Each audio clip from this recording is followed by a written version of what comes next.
महाराष्ट्रामध्ये अनेक ठिकाणी जागा वाटपामध्ये एकमत न झाल्यामुळे महायुतीमध्ये मोठी फूट पडली। महायुतीतील मोठे घटक पक्ष हे स्वबळावर सध्या लढतात। अमरावतीत देखील तसंच घडलंय। महायुतीमध्ये उभी फूट पडली आहे। अमरावतीमध्ये अगदी कालपर्यंत भाजपसोबत असलेली युवा स्वाभिमान पक्षासोबतची युती अगदी शेवटच्या टप्प्यात तुटली असं भाजपनं जाहीर केलं। युवा स्वाभिमान पक्षाचे प्रमुख रवी राणा यांनी मात्र वेगळंच काहीतरी सांगितलंय। काय घडतंय महायुतीमध्ये अमरावतीत पाहूया। अमरावतीत भाजप राणांचं फिसकटलं।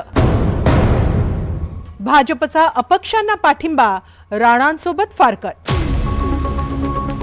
महाराष्ट्रात अनेक ठिकाणी महायुतीत फाटाफूट झाली आहे। भाजप शिंदे गट आणि अजित पवार गट हे प्रमुख पक्ष अनेक ठिकाणी आमने सामने उभे ठाकले। अमरावतीत मात्र महायुतीतला घटक पक्ष असलेला युवा स्वाभिमानी पक्ष देखील आता भाजप समोर विरोधात लढतोय। रवी राणा आणि नवनीत राणा हे दोघेही फडणवीसांचे निकटवर्तीय। रवी राणांचा युवा स्वाभिमान पक्ष भाजपसोबत लढणार हे जवळजवळ स्पष्ट होत होतं। मात्र मतदानाला 3 दिवस बाकी असतानाच एकमेकांविरोधात लढण्याची घोषणा करण्यात आली। भाजपनं त्यासाठी रवी राणांच्या युवा स्वाभिमान पक्षाला 6 जागाही सोडल्या होत्या।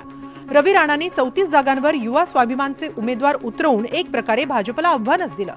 भाजपत असलेल्या त्यांच्या पत्नी नवनीत राणांनीही प्रचार केला।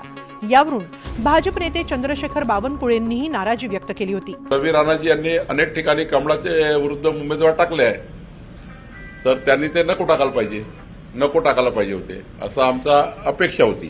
शेवटी त्यांनी त्याच्या पक्षाचा निर्णय करायचा आहे, त्यांच्या पक्षाचा निर्णय मी करू शकत नाही। पण आमच्याही भाजपच्या नेत्या त्यांच्याकडे एकत्र परिवार आहेत, त्यामुळं एकत्र परिवार आपल्याकडे असल्यामुळं मी सुद्धा गेलो पालकमंत्री म्हणून।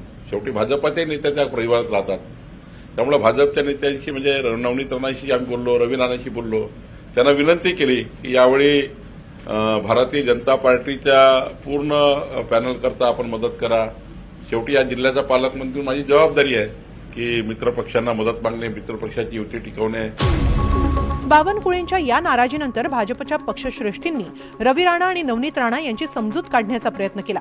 मात्र राणांची समजूत काढण्यात भाजपला अपयश आल्यानंतर भाजपनंही जशास तसं उत्तर देण्याचा निर्णय घेत युवा स्वाभिमानानं युती धर्म न पाळल्याचा आरोप करत भाजपनं ऐन मतदानाच्या तोंडावर रवी राणांच्या युवा स्वाभिमान पक्षासोबतची युती तोडली। याची मला काही माहिती नाही आहे। काही संवाद झाला, काही ठरलं हे काही आम्हाला माहित नाही। पण ते जो घटनाक्रम झाला त्या घटनाक्रमातून लक्षात येते की बा आता युती शक्य नाही आहे। तर अशा वेळेस मग एकला चलो रे आपला एक नारा जो असतो, आणखी मैत्रीपूर्ण लढत करायची आपण त्यांच्यासोबत। त्यांच्या काही मजबुरी असतील की ते युती करू शकले नाही, त्यांची मजबुरी ठीक आहे, त्यांच्या लेवलवर त्यांच्यापर्यंत ती ठीक असू शकते। पण आमच्याकरता ती थोडी घातक झाली होती, कारण की आमच्या कार्यकर्त्यांमध्ये, आमच्या उमेदवारांमध्ये एक संभ्रम तयार झाला होता की भारतीय जनता पक्षाचं काय आहे, युती आहे तर मग युती दिसत का नाही आहे।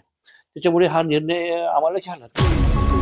युती तोडताच भाजप ऍक्शन मोडवर येत युवा स्वाभिमान पक्षासाठी ज्या 6 जागा सोडल्या होत्या तिथं अपक्ष उमेदवारांना पाठिंबा दिलाय।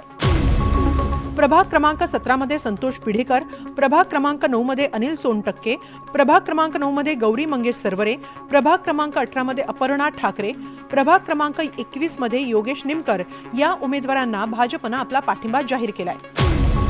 रवी राणांच्या युवा स्वाभिमानपासून भाजपनं काडीमोड घेतल्यानंतरही रवी राणांचे सूर काही बदललेले नाहीत। राणा म्हणतात, युवा स्वाभिमान पक्षासोबत भाजपची छुपी युती आहे असं म्हणत त्यांनी पुन्हा एकदा संभ्रमाचं वातावरण मात्र निर्माण केलंय।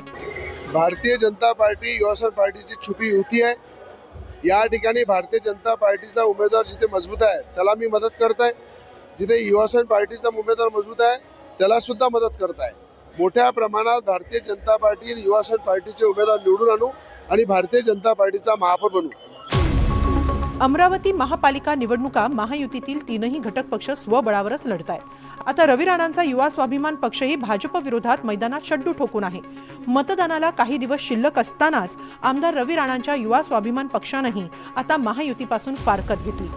34 जागांवर युवा स्वाभिमान पक्षाकडून निवडणूक लढवली जाते। अशा स्थितीत राणांच्या युवा स्वाभिमानचा फटका नेमका कुणाला बसतो हे पाहणं महत्त्वाचं ठरणार आहे। शुभम बायस्कार, NDTV मराठी, अमरावती।